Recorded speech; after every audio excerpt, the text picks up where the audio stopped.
wadhi nyime gi weche manyien. Jal buche Susan Shitubi oyo gi rambun mar milion 10 jasiasa Jimmy Wanjigi motelo ne ng'ado wach wi choro nyime odiechieng' ma Wanjigi owinjo chunge mbao ka kwedo kata yie ketho matude kod bedo kod gige lweny maonge lesen ataro mar chik.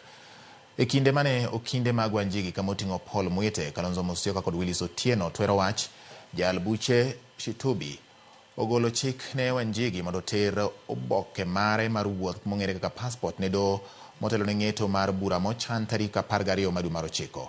Okinde mochung' ne Wanjigi oseyo obila kuom ne dhi nyime gi timo pedha kendo mako Wanjigi kata bang' do ne golo chik matamo obila mar timo meko makamano. Do biro ng'ado wach ewi weche ma oliekie do kawuono tarik 12 dwe mar 9 mar higani. I remember hearing a voice of a lady, "Don't shoot me, don't shoot me, don't shoot me."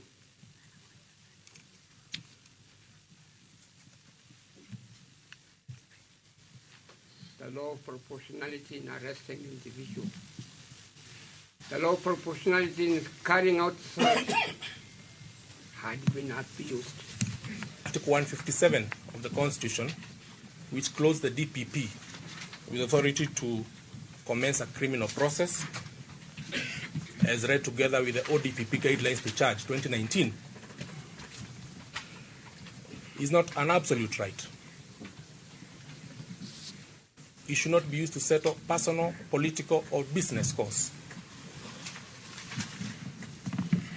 And a party who is aggrieved, as read with the DPP guidelines to charge 2019, is not an absolute right for the DPP to commence or prefer criminal charges as and when requires. There are checks and balances.